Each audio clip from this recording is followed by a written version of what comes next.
Agora, pessoal, nós veremos como usar o software do DOS 1000, tá? Ele é bem simples, bem intuitivo, tá? Para ser instalado também é bem fácil. Isso pode ser feito via o próprio site da Struterm. Então, depois de instalar o software no seu laptop, tá? No seu sistema operacional, você vai abri-lo aqui e já vai cair direto nessa parte onde nós temos o painel geral, com várias informações, tá?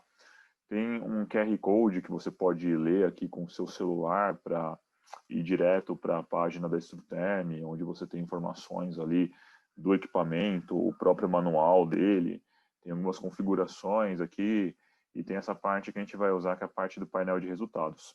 Uma coisa que eu achei legal é que você já pode configurar aqui também o seu perfil de empresa avaliadora, tá? Então, se você clicar aqui em editar, você já pode colocar o nome da sua empresa, no caso da minha, GV Segurança e Saúde Ocupacional. A gente presta esse serviço de higiene ocupacional, então eu acho que vale a pena até deixar fixo o nome da tua empresa e o nome do responsável, de dois responsáveis até, mas aqui eu deixei o meu nome como responsável técnico pelas avaliações. Achei isso bem bacana porque já economiza um pouquinho de tempo, tá? Então você pode editar esses dois responsáveis aqui. Achei bem legal essa primeira parte.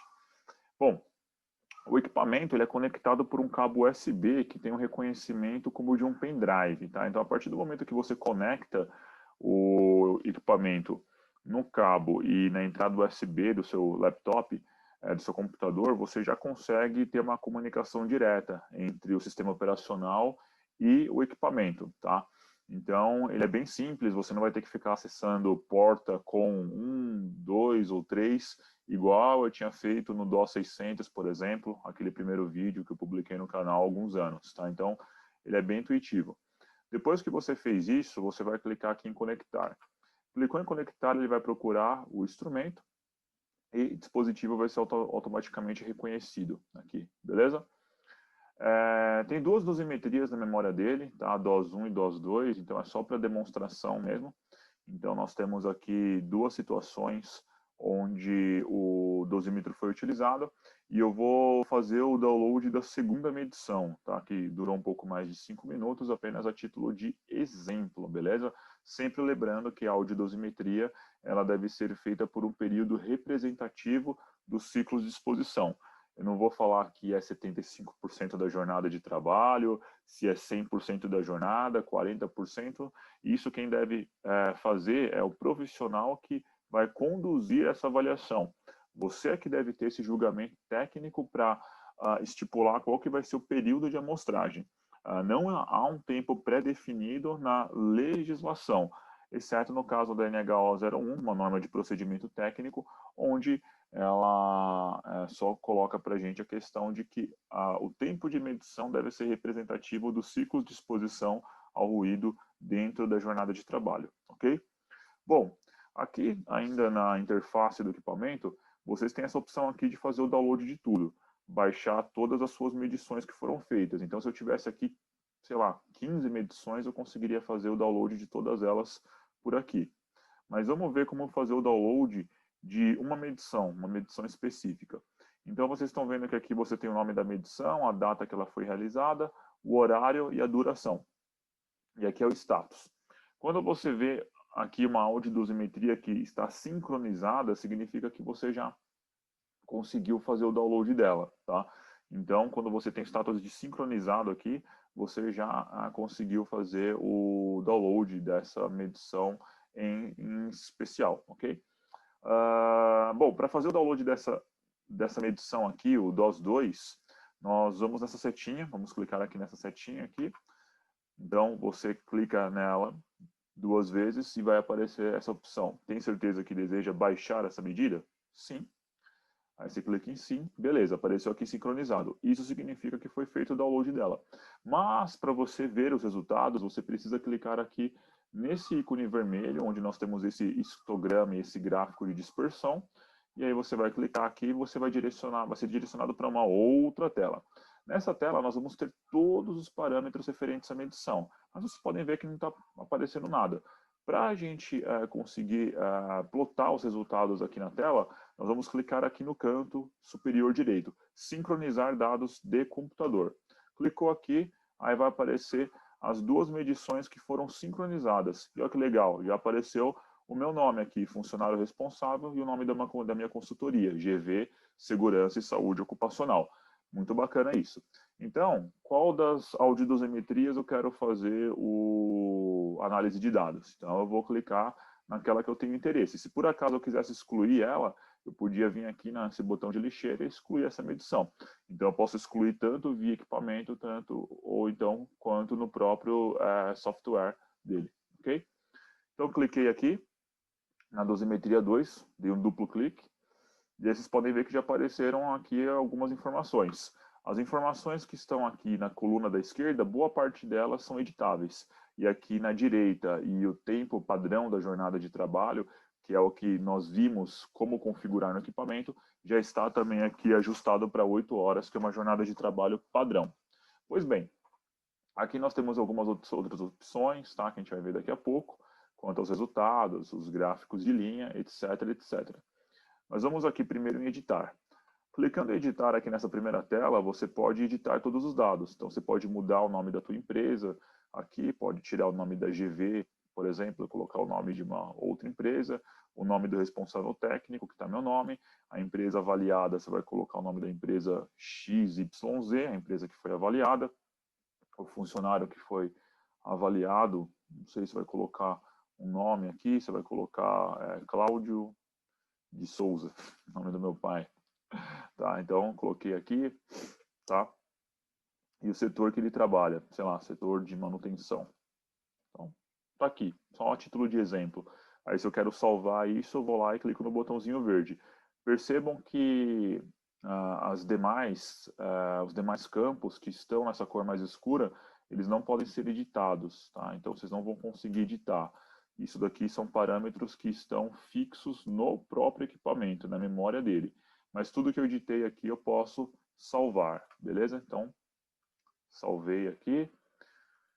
Em seguida, eu tenho aqui a opção de configuração. Eu tenho 3 usuários. O primeiro usuário é o NHO01, que são os parâmetros da norma. Então, aqui praticamente o que vai diferir da NR15 é a taxa de troca, que aqui nós estamos usando o Q3, e na NR15 nós estamos usando o Q5. Vocês podem perceber que o usuário, o terceiro perfil, ele está configurado conforme a NHO, tá? Então, eu tenho 3 parâmetros de resultado, NHO, NR15 e usuário. Vocês vão ver que depois a gente vai gerar um relatório aqui, tá? E para gerar esse relatório, a gente pode optar se nós queremos mostrar os 3 resultados, ou seja, os resultados gerais da NHO01, da NR15 ou do usuário. Ou então a gente pode escolher um deles. Ah, eu só quero o da NR15. Então você vai aqui clicar na caixinha da NHO01, vai tirar a seleção dela e a mesma coisa para o usuário. Também vai tirar aqui a seleção, deixando apenas a NR15. Ah, se eu quero que só a NHO01 seja plotada, mesma coisa. Desabilita aqui a NR15 e coloca só a NHO01. Beleza? Eu vou deixar habilitado a NHO01 e NR15 e vou deixar o usuário desabilitado, tá? Mas os resultados que vocês forem ver na NHO01 e na NR15 são os mesmos resultados que seriam plotados para o usuário. A mesma coisa, tá? Não muda absolutamente nada. Todos vão ter o mesmo perfil de resultado no relatório final, ok? Mas eu vou deixar só NHO01 e NR15. Aqui os resultados das 3 normas, tá? Então aqui é um resumo, você tem um esqueminha de resumo de tudo. Você tem o valor da dose que foi quantificada para o período de 5 minutos, você tem a dose projetada para a jornada de 8 horas, lembrando que está aqui jornada de trabalho de 8 horas, por isso que o resultado ele foi projetado para esse período. O nível médio de ruído, o LAVG, que condiz com o nível de exposição. Eu, particularmente, gosto de usar só o nível de exposição, mas o bom é que o equipamento também já te dá o LAVG, que é o parâmetro conhecido internacionalmente. E aqui nós temos também o nível de exposição normalizado, o NEM, que a gente vai usar para principalmente elaborar o laudo técnico das condições do ambiente do trabalho, tá? O LTCAT, para fins de preenchimento depois do perfil profissiográfico previdenciário, ou PPP, ok? Aqui tem o TWA e, assim, eu confesso que eu não uso o TWA, tá? Não vejo por que a gente usar o TWA no Brasil, mas a Instruterm aqui colocou, não vejo problema também em relação a isso, tá bom? Aqui nós temos um gráfico de linha, esse gráfico de linha aqui é da NH01, então você tem o LQ aqui na linha verde, o comportamento do LQ de acordo com o período de medição, e aqui o pico, né? Quais foram os picos de acordo com cada período onde o equipamento ele coletou um resultado de dose, tá? Para poder fazer a integração dos resultados. A mesma coisa na NR15, vocês podem ver que a variabilidade ela foi mínima, né? No caso, comparando ali o LEQ com o LAVG, não teve muita diferença, tá? Mas sempre lembrando que a gente está falando aqui em decibel, escala logarítmica com um comportamento de função exponencial. Então, às vezes, a gente fala que não é muita diferença aqui no gráfico, mas se a gente fala de uma diferença de 3, 5 decibéis, isso já é, em termos de acústica, bem significativo, ok? Então, você tem esses gráficos de linha, o usuário ele vai apresentar os mesmos resultados da NH01, porque os parâmetros são os mesmos. E aqui nós temos histograma. Histograma não tem muito o que mostrar nesse caso, porque a medição foi bem curta. Mas aqui nós temos a prevalência dos níveis de ruído de acordo com um determinado período de tempo. Então aqui você vai conseguir enxergar quais foram os níveis de ruído mais presentes durante o período de medição. Obtendo um gráfico de barras, aí você pode perceber, de acordo com o comportamento daquela exposição, quais foram os níveis de ruído mais significativos. Aqui é o gráfico de bandas, tá? De oitava. Então, nós temos aqui o comportamento do nível de ruído pelas bandas de frequência. Aqui elas vão estar até em 1/3 de oitava, tá? Então, você consegue visualizar isso aqui nessa primeira tela. E aqui é um campo de observações que você pode escrever alguma informação adicional. Por exemplo, a audiodosimetria foi realizada durante um período de tempo representativo da exposição ocupacional do grupo de exposição similar. Então, lá, uma observação assim, tá bom? Então, aqui você colocou uma observação referente à tua medição, tá? Trocou de tela, voltou, você viu que essa observação ficou gravada. Você não precisa clicar em salvar aqui em algum lugar. Beleza? Então, visto tudo isso, a gente pode clicar aqui em gerar relatório. Clicando em gerar relatório, vocês vão ver que nós temos agora a opção de salvar esses dados e plotar ele num relatório que pode ser anexado no meu PPRA, no meu laudo e em algum outro documento. Bom, então nós agora podemos clicar aqui em gerar relatório para então obtermos um relatório completo com todos esses dados que nós vimos aqui nessas abas, tá? E esse relatório que você vai anexar ao teu PPRA, ao seu laudo de insalubridade, ao seu LTCAT, enfim, ao documento que for necessário. Então você clicou aqui em gerar relatório, você vai aqui na área de trabalho e você vai salvar essa medição. Então vai ser gerado um arquivo PDF, sei lá, vou colocar Gustavo Rezende 01, beleza? Aí cliquei em salvar. Esse arquivo vai ser salvo ali na minha área de trabalho, beleza? Gerando então esse relatório bem completinho. Aqui ele já vai abrir automaticamente no Adobe, com todas as informações que estavam lá. Então, empresa avaliadora, funcionário avaliado, o setor, a jornada de trabalho, aqui os dados da calibração inicial e a calibração final, então aquele procedimento de calibração que nós vimos na hora de operar o equipamento vão estar registrados aqui, isso é muito importante para dar credibilidade técnica à sua medição, início, fim, data da medição, intervalo do tempo de amostragem a cada 1 minuto, não houve pausas, duração da medição, enfim, horário final e horário inicial e a data da medição.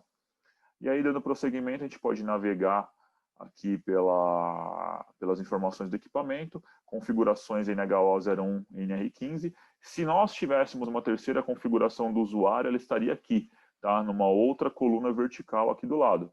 Mas como eu desabilitei aquela função, vocês viram que é bem legal que eu posso desabilitar ou habilitar todas as funções que eu quero, tá? Então, eu tenho uma flexibilidade para fazer isso. O terceiro usuário estaria numa outra coluna aqui no final, tá bom? Mas como eu desabilitei, ele não vai aparecer, e aqui eu tenho os resultados da NHO01 e da NR15. Vocês podem perceber que o resultado da NHO01 é muito maior, porque nós estamos usando uma taxa de troca igual a Q3, que em termos de acústica faz muito mais sentido do que Q5, pelo comportamento do ruído. Não vou entrar aqui no mérito da discussão, mas tecnicamente falando, a gente espera que em breve as normas elas sejam revisadas, principalmente a parte de higiene ocupacional, nesse caso ruído, unificando o entendimento que nós devemos usar Q3. Mas como isso ainda não aconteceu, é importantíssimo que vocês tenham um equipamento que faça tanto os parâmetros de Q5 pela NR15 e NHO01 pensando em Q3, tá? Não vou entrar aqui no mérito do que você vai usar nos laudos ou não, vocês que já acompanham meu canal sabem da minha opinião, mas é importante que, ainda mais sabendo que vão ter medições que vão servir para períodos anteriores, antes da revisão da norma, é imprescindível você ter um equipamento que faça isso, tá? Medições em consideração NHO01 e NR15. Hoje qualquer equipamento, no mínimo, deve fazer isso, tá? Vocês devem buscar por um equipamento que faça isso. Então, vocês podem perceber que o resultado é bem diferente, né? Então, a dose, tanto a dose obtida para o período de medição, quanto a dose projetada da NHO01, o resultado é muito maior. E, consequentemente, isso vai se refletir nos valores do LAQ, do NE, do LAVG e do NEM. Em termos de decibel, vocês podem perceber que a diferença em termos numéricos, ela é pequena. É uma diferença de 3,8 decibel. Entretanto, eu falei para vocês que o decibel ele se comporta de acordo com uma escala logarítmica. E pensando numa curva exponencial, 3,8 decibel é muita diferença, tá? Então é mais do que o dobro, tá? Da energia acústica quando nós estamos pensando em comportamento de ruído para fins de comparação de valores, tá? Não estou falando aqui de uma função linear onde vocês estariam utilizando valores de média aritmética, enfim, qualquer operação matemática que sinalize que nós estamos operando com uma escala linear de resultados. Muito cuidado com a interpretação desses resultados. Então, vocês podem perceber essa diferença aqui por essa tabela de dados, beleza? Então, nós vamos avançando aqui. Nós temos o valor pico, o valor máximo, onde esse valor máximo foi identificado, esse valor de 116,6 decibel, valores que são superiores a 115 decibel, eles são registrados aqui no equipamento, tá? Para fins de monitoramento de pico, tá? De valores máximos que foram contabilizados, e aqui vocês vão ter algumas outras informações adicionais quanto ao tempo de excedência, quantos valores excederam a 115 decibel e o período que durou essa excedência acima do limite que caracteriza um risco grave e eminente pelo anexo 1 da NR15. E aqui são os gráficos que vocês já tinham visto naquela outra parte, todos eles vão estar plotados aqui.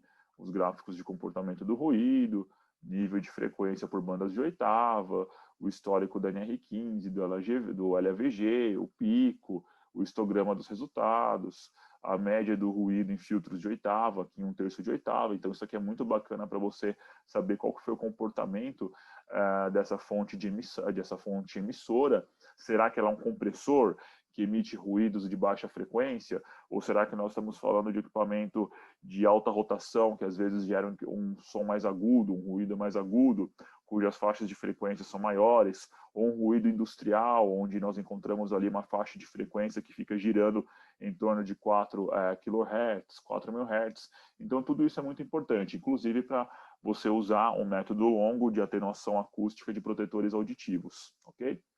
E aqui aquela observação final que eu tinha colocado para vocês, a audiodosimetria foi realizada durante um período de tempo representativo da exposição ocupacional do grupo de exposição similar. Só que eu me bola aqui no espaço, não deixei espaço, mas enfim, depois vocês podem até voltar lá na parte de edição e consertar isso daqui e gerar um novo relatório.